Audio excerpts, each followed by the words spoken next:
नमस्कार, मी माधुरी आणि तुम्हा सर्वांचं स्वागत आहे माधुरीज रेसिपी मराठीमध्ये। सर्वात आधी महत्त्वाची गोष्ट म्हणजे गाजर संपून जाण्याआधीच, बाजारात गाजराचं प्रमाण कमी होण्याआधीच तुम्ही जर ही रेसिपी ट्राय केली नसेल तर नक्की ट्राय करा। बनवायला अगदी सोपी पण खायला इतकी छान लागते। तुम्ही जोपर्यंत गाजर बाजारात येत आहेत तोपर्यंत 2 दिवसा मिळून नक्की बनवणार। ही रेसिपी एकदम सोपी आहे, पहिल्याच प्रयत्नात प्रत्येकाला जमू शकते अशी रेसिपी। अजिबात जास्त प्रमाणात साहित्य लागत नाही, एकदम कमी साहित्यात आणि घरामध्ये उपलब्ध असणाऱ्या साहित्यामध्येच तुम्ही ही रेसिपी बनवू शकता आणि एकदम सुंदर। गाजराचा हलवा तर प्रत्येकच जण खातं, पण ही जी रेसिपी आहे ती पण अप्रतिम आहे आणि लहान मुलं जर ती खात असेल तर खूप पौष्टिक अशी रेसिपी आहे। चला तर मग अजिबात वेळ वाया न घालवता पटकन रेसिपीला सुरुवात करूया। या ठिकाणी गाजर घेतलेला आहे, तुम्ही तुमच्या अंदाजे हे थोडेफार कमी केले तरी चालतील। या ठिकाणी गाजर स्वच्छ धुवून घेतलेलं आहे। आता साईडचं जे आहे देठ वगैरे ते आपण आधी कट करून घेऊया। या ठिकाणी मी दाखवते त्याप्रमाणे व्यवस्थित दोन्ही बाजूचे थोडे थोडे तुकडे कट करून घ्यायचे आणि गाजर जे आहे ना व्यवस्थित स्वच्छ धुवून कोरडे करून घ्यायचे आहे। या ठिकाणी गाजराचं बाजूचं जे कट करून घेतलेलं आहे आणि आता गाजर जे आहे ना एकदम मस्त साळून घेऊया। या ठिकाणी वरची साल जी आहे ना आपण काढून टाकूया। त्याने काय होईल, आपण जो कीस बनवणार गाजराचा तो एकदम व्यवस्थित बारीक पडला पाहिजे। या ठिकाणी तुम्ही बघू शकता अशा प्रकारे पूर्ण गाजर जे आहे ना मस्त छान साळून घेऊया। गाजरचा रंग बघा किती सुंदर आहे। गाजर दिसायला इतकं सुंदर दिसतंय ना, इतकं गोड, म्हणजे त्याची टेस्ट जी आहे ना खूप छान आणि गोड आहे। त्यामुळे गाजर बघून घेताना सुद्धा ताजे गाजर आणायचे आणि ताज्या गाजरांपासून ही जी रेसिपी आहे ती नक्की ट्राय करा।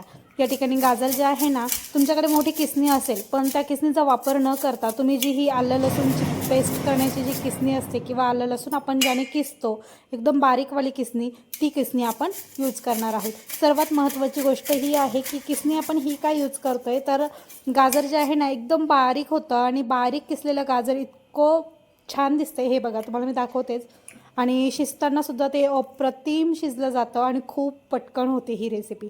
या ठिकाणी मी छोट्याशा बाउलमध्ये थोडंसं दूध घेतलेलं आहे। दूध थोडंसं कोमट असावं आणि त्यामध्ये मी थोड्याशा केशराच्या काड्या टाकलेल्या आहेत, तोपर्यंत ते त्यामध्ये मिक्स होईल। या ठिकाणी मी पॅन घेतलेला आहे, पॅनवरती दूध जे आहे साधारणतः 1 ते 1.5 वाटी दूध या ठिकाणी मी घेतलेलं आहे आणि ते गरम करायला बारीक गॅसवरती ठेवलेलं आहे। आता या ठिकाणी एका बाउलमध्ये मी बासमती तांदूळ घेतलेला आहे आणि काजू घेतलेले आहे। तुम्ही बदामही घेऊ शकतात, बदामाची साल काढून घ्यायची। जर डायरेक्ट तुम्ही पहिले बनवायला घेत असाल तर डायरेक्टली काजू टाकले तरी चालेल। बदाम जर तुम्ही आधीच भिजत घातले तर त्याची साल पण लवकर निघते। या ठिकाणी जे मी काजू, बदाम आणि तांदूळ जे भिजत घातलं होतं, दूध छान वरती व्यवस्थित उकळून आलेलं आहे, त्यामध्ये त्याची पेस्ट तयार करून घ्यायची मिक्सरच्या भांड्यामध्ये टाकून आणि ती पेस्ट आपल्याला दुधामध्ये टाकायची आहे। त्याने काय होतं, घट्टपणा, थिकनेसपणा येतो आणि चवसुद्धा अप्रतिम लागते। या ठिकाणी आता आपण जो किसून घेतलेला गाजर आहे या ठिकाणी तुम्ही बघू शकता किती बारीक आणि छान झालेला आहे आणि तो शिजल्यानंतर ना खूप सुंदर, म्हणजे खूप पटकन शिजला जातो, अजिबात फारसा वेळ लागत नाही आणि खूप म्हणजे दिसायला खूप सुंदर दिसतं। या ठिकाणी तुम्ही बघू शकता त्यावरती मी गाजर टाकून घेतलेला आहे आणि खूप जास्त वेळ अजिबात लागत नाही, साधारणतः 3 ते 4 मिनटं व्यवस्थित आपण गाजर जो आहे दुधामध्ये व्यवस्थित शिजवून घेऊया। आपण याची खीर तयार करतोय त्यामुळे दुधाचं प्रमाण ऑफकोर्स थोडंसं जास्त लागणार आहे, त्यामुळे तुम्ही तुमच्या अंदाजाने घेऊ शकता। जर तुम्हाला जास्त घट्टीची हवी असेल खीर तर तुम्ही कमी प्रमाणात घेतलं तरी चालेल। या ठिकाणी पाण्याचा वापर अजिबात करायचा नाही, पूर्ण दुधामध्ये गाजरामध्येच ही खीर बनवायची, अप्रतिम लागते। या ठिकाणी आता गाजर टाकून झाल्यानंतर साधारणतः 3 ते 4 मिनटं आपण झाकण ठेवून कमी गॅसवरती एकदम वाफ काढून घ्यायची। या ठिकाणी तुम्ही बघू शकता दूध जे आहे ना छानपैकी आटलं गेलेलं आहे आणि रंग बघा किती सुंदर आलेला आहे। रंग इतका छान येतो ना की बस।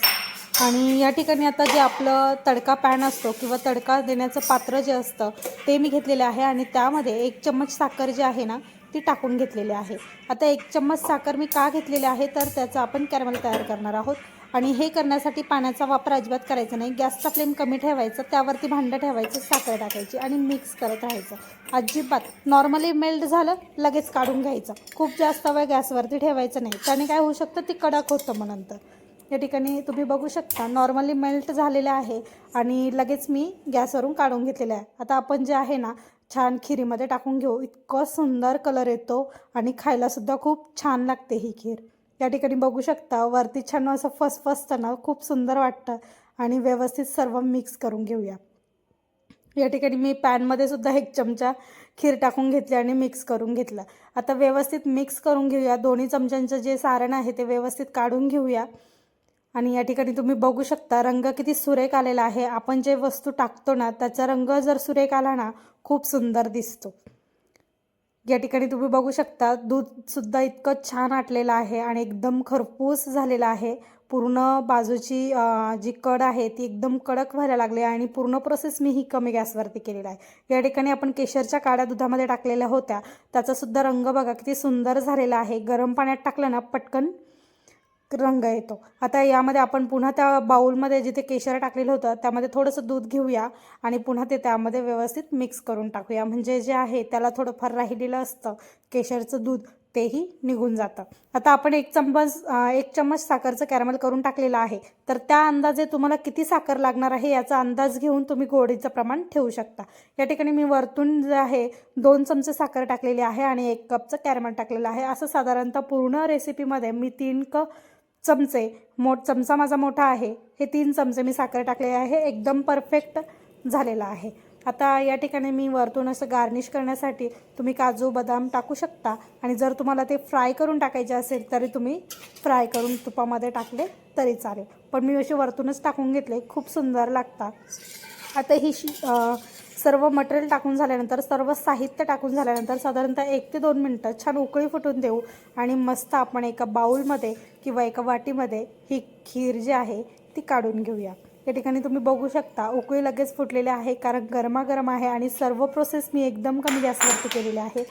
आणि दूध तुम्ही बघू शकता किंवा खीर बघू शकता किती छान घट्ट घट्ट या ठिकाणी झालेले आहे. आता आपण जे आहे ना एका बाउलमध्ये काढून घेऊया आणि मस्त रंग बघा किती सुंदर दिसतोय आणि खायला तर मी तुम्हाला सांगते इतकी छान झाली आहे. तुम्ही नक्की ट्राय करा आणि मला कमेंटमध्ये नक्की सांगा. या ठिकाणी खीर टाकून झालेली आहे बाउलमध्ये. आता वरतून आपण व्यवस्थित गार्निश करून घेऊया.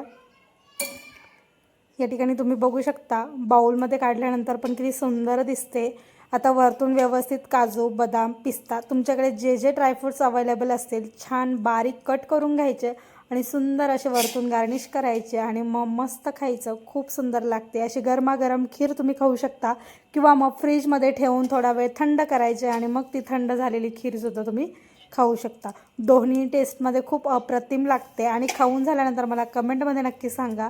व्हिडिओ आवडला असेल चॅनलला सबस्क्राईब करा आणि बेल आयकॉन दाबायला विसरू नका. अशाच नवनवीन व्हिडिओसाठी चॅनलला सबस्क्राईब करून